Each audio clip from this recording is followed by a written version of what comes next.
मैं चैंपियन बनूंगा और मेडल लाऊंगा। आप दोनों ने बहुत इंतजार करवाया मुझे। इंतजार हमने नहीं, वो एक्चुअली हर चीज कितनी ज्यादा सबसे बात करने का मन करता है, इसलिए थोड़ा सा वो हो जाता है, तो उसके लिए माफी सी। नहीं झूठ लग रही है क्योंकि एक तो जो चीजें हुई हैं उनकी जिंदगी में बहुत ज्यादा ड्रामेटिक है, मतलब ओवर ड्रामेटिक है। अगर आप कोई फिक्शनल स्क्रिप्ट में लिख दें तो लोग बोलेंगे यार इतना भी मत उड़ो। मुझे बहुत लोग सोचते हैं कि मैं दिल्ली से हूँ। आई गेट हैप्पी ऑल्सो कि हाँ चलो, उनको पता नहीं कितने किलो रसमलाई आई थी पूरे सेट के लिए सबको खिलाने के लिए। मैंने 2 पीस खाए थे क्योंकि पहला वाला तो हाँ वो I think system was so not so used कि ज्यादा खा लेते हो सकता बीमार गिर जाते। हाँ, शुगर रश से बेहोश हो जाता। अगर आपकी फिल्म हिट हो जाती है तो आपको ऐसा महसूस करवाते हैं कि आप खुदा हो, और फिर वही लोग जो अगर आपकी एक फिल्म नहीं चले तो ऐसे महसूस करवाते हैं कि यार तुम्हें तो काम ही नहीं आता है।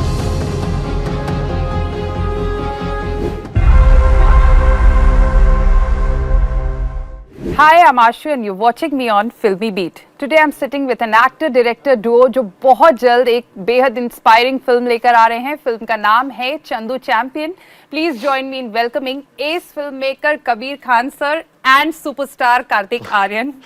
आप दोनों ने बहुत इंतजार करवाया मुझे। दिल्ली में हैं आप लोग, दिलवालों का शहर। दिल्ली से क्या खास कनेक्शन है सर? आप तो लेकिन आप देख रही है ना, हम सुबह से लगे हुए हैं। बिल्कुल लगे हुए। इंतजार हमने नहीं, वो एक्चुअली हर चीज कितनी ज्यादा सबसे बात करने का मन करता है, इसलिए थोड़ा सा वो हो जाता है, तो उसके लिए माफी सी। नहीं, नॉट एट ऑल। हम एंजॉय करते हैं आपके साथ बात करना, बट दिल्ली से क्या कनेक्शन है आप दोनों का? मेरा तो बहुत ही गहरा तो कनेक्शन है क्योंकि मैं तो यहीं 1 साल की उम्र से यहीं दिल्ली में पला बड़ा हूँ। स्कूलिंग यहीं है, दिल्ली यूनिवर्सिटी गया, फिल्म मेकिंग का मास्टर्स यहाँ से किया।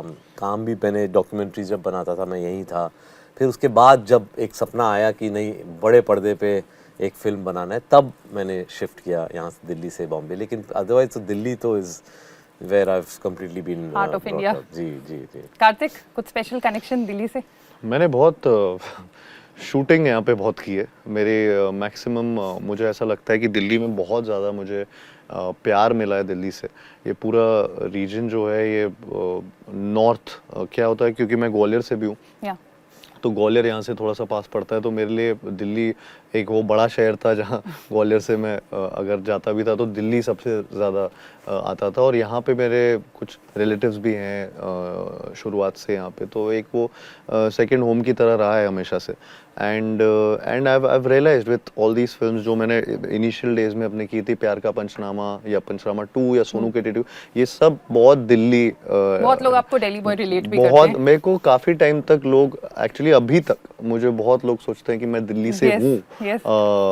तो आई डोंट नो क्या रीज़न है, बट या आई गेट हैप्पी ऑल्सो कि हाँ चलो, उनको दिल्ली वाली बात भी आती है। और तो I get to be a boy from Gwalior, from Delhi and from Mumbai. So yeah it's good only. आपकी फिल्म की बात करें, Chandu champion, like I said, one of the most anticipated films of this year and one of those films जिसकी announcement के बाद से ही buzz is like next level. और अब तो 7-8 दिन रह गए रिलीज के लिए, ऑल सेट। कैसा फील कर रहे हैं आप लोग? Excited, nervous? Like excited for sure, क्योंकि जैसे आपने कहा हमारे हर कम्युनिकेशन पे जो रिस्पांस मिला है, we couldn't have asked for a better response. जैसे पहला पोस्टर ने तो तहलका मचाया, फिर उसके बाद 2 और पोस्टर आए, हर पोस्टर के साथ एक्साइटमेंट बढ़ती गई। एक होता है कि एक यूनिट ने बहुत एक्साइटमेंट क्रिएट कर दिया तो फिर यूजुअली एक नीचे आ जाता है, बट ये with every step is gone up and then the trailer came and hit it out of the park. I mean people, I think वो हाइप वहीं से शुरू हुआ।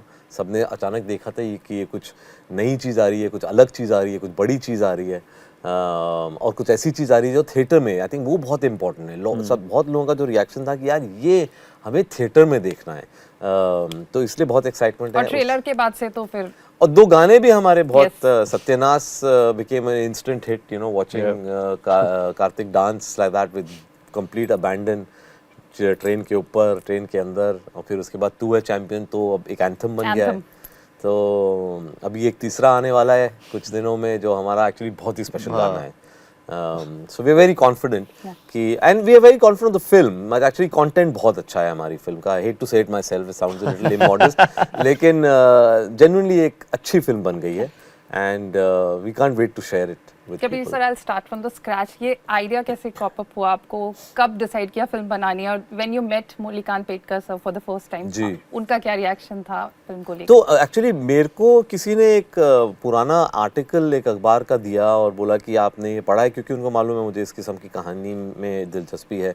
मैं पढ़ा और मेरा पहला रिएक्शन था कि ये लग नहीं रहा कि ये असली कहानी हो सकती है, मुझे थोड़ी सी झूठ लग रही है, क्योंकि एक तो जो चीज़ें हुई हैं उनकी ज़िंदगी में बहुत ज़्यादा ड्रामेटिक है, मतलब ओवर ड्रामेटिक हैं। अगर आप कोई फिक्शनल स्क्रिप्ट में लिख दें तो लोग बोलेंगे यार इतना भी मत उड़ो। और फिर उन्होंने ये सब अचीव किया और हम उनको जानते नहीं है, वो मुझे एक झटका पड़ा। तो काफ़ी टाइम लगा उनको ढूंढने में, 2-3 महीने का रिसर्च गया, उनको ढूंढा, लोकेट किया, और फिर उनसे जब मिले और मिलने के बाद जो उनकी पूरी कहानी सुनी तो आई रियलाइज कि भाई my next film has to be this. तो इसलिए टाइम लगा, काफ़ी रिसर्च करना पड़ा, और जब रिसर्च करने के बाद जब आपने स्क्रीन प्ले देखा फिर पूरी जर्नी शुरू हुई, and then that's what I took to Kartik and narrated to him. So Karthik was your only choice for this film? Kartik had a lot of, जैसे मैंने पहले भी कहा है कि बहुत सारे एलिमेंट्स जो हम ढूंढते हैं एक कैरेक्टर के लिए वो बहुत परफेक्टली कार्तिक में थे। There is a youthfulness, there is a boyish enthusiasm, then there is a physicality which I knew you could mold to become, you know, very athletic, and more importantly मिलने के बाद एक जो खुद इनका तो जज्बा था कहानी की तरफ कि ये मतलब सच एन एक्साइटिंग स्टोरी, वो यू नो दैट एक बारी वो हो जाए ना, अगर डायरेक्टर एंड एक्टर बहुत एक्साइट होता है एक कहानी के बारे में, then you know the magic will unfold, something will happen in that dynamic which will make a good story. Yeah. Kartik Aaryan, for you life comes in full circle. Gwalior से शुरू किया और ग्वालियर में इस फिल्म का ट्रेलर लॉन्च जी, किया, जी। इतनी सारी फिल्में की, चंदो चैंपियन को क्यों चूज किया कि ग्वालियर में लॉन्च करना है इसका ट्रेलर? पता नहीं, somewhere down the line I connected to the story to an extent जहाँ पे मुझे लगा ये मेरे लिए एक बहुत पर्सनल लेके जा रहा था एक रास्ते में, जहाँ पे मुझे लग रहा था कि somewhere down the line I've been that person who refused to surrender also. No. And I felt कि I could connect to this story on a very personal level. So मुझे लगा कि मेरी proudest film को और उसके trailer को वहाँ पे launch करना चाहिए. So that's how it just happened. And I was just overwhelmed by the kind of reaction that came our way on the day of the trailer launch, and the way people reacted over there. It was just life coming to full circle. And yeah, so I was just emotional. We were all there and we just enjoyed the moment, but it was just too overwhelming for me. Chandu champion और कार्तिक आर्यन में similarities क्या हैं? Like you said, you also refused to surrender. हाँ, वो एक बहुत बड़ी similarity है। हालांकि मैं ये बिल्कुल भी ये उनसे नहीं लेना चाहूँगा कि वो जो जिस तरीके के ऑब्स्टिकल्स, जिस तरीके के हर्डल्स उनकी लाइफ में आए, वो बहुत ज़्यादा बड़े लेवल के हर्डल्स रहे हैं लेकिन मैं कुछ चीज़ों से बहुत ज़्यादा रिलेट कर पाता हूँ कि वो भी बुरी से बुरी चीज़ हो जाए लाइफ में, लेकिन कभी भी गिव अप नहीं करते, कभी भी वो ऑब्स्टिकल को अपने से बड़ा नहीं समझते, वो अपनी हार्डवर्क पे पूरे तरह यकीन करते रहे, and which took him and to achieve whatever he wanted to. तो मेरे लिए वही चीज़ मैटर करती है कि मैं भी उस चीज़ को फॉलो करता रहा हूँ आज तक। एंड या आई थिंक जो इस फिल्म ने मुझे सिखाया, डिसिप्लिन लाइफ या जस्ट अ हेल्दी लाइफस्टाइल और small things, but they're so important in life that it can just change the way you think also, the way you behave also. So I've really taken a lot of discipline from this film and a lot of lifestyle changes. Healthy lifestyle आपने बोला, और 18 months तक no sugar, अब तो हाँ, क्या खाते थे आप उन दिनों फिर? What was your diet at that point of time? मैं कुछ भी नहीं खाता था जेन्युइनली। कुछ खाने नहीं देते कुछ थे कभी? जो खाने की बात है ना, वो ऐसा लगता था खाना कुछ नसीब ही नहीं हो रहा है, क्योंकि खाना उसको बोलते ही नहीं थे हमारी लैंग्वेज में।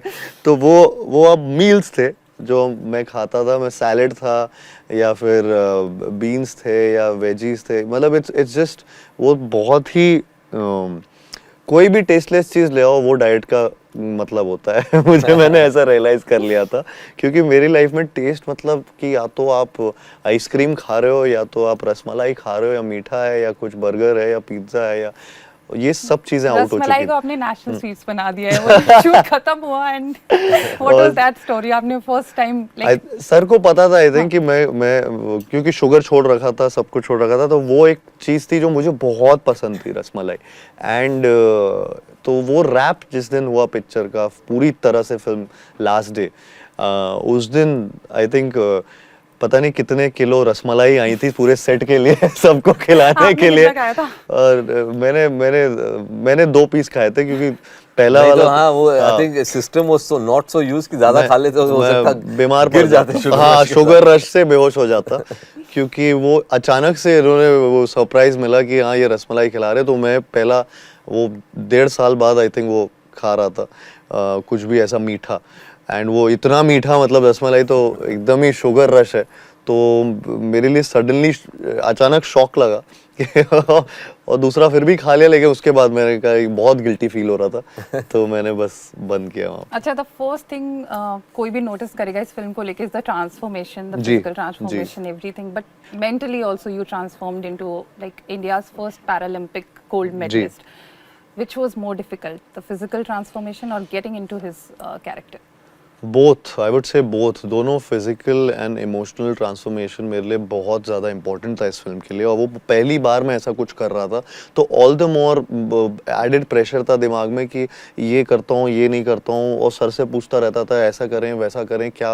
We did different kind of workshops also before starting the shoot, lot of reading sessions also, and उसमें भी हम लोग सीन्स में भी शायद से सर देखते थे कि क्या चीज़ सूट कर रही है, क्या चीज़ अच्छा है, इस तरीके से बोलेंगे तो और लहजा आएगा, बोलने का तरीका होगा, सो एवरीथिंग, मतलब वो छोटी छोटी चीजें थी। मराठी डायलेक्ट भी इसमें बहुत यूज हुआ है ओवरऑल पूरी, क्योंकि है ही वो कैरेक्टर वहाँ से, तो वो पूरा जिस तरीके से वो बात करते हैं उस डायलेक्ट में मराठी है, सो हर चीज़ मेरे लिए बहुत नई थी।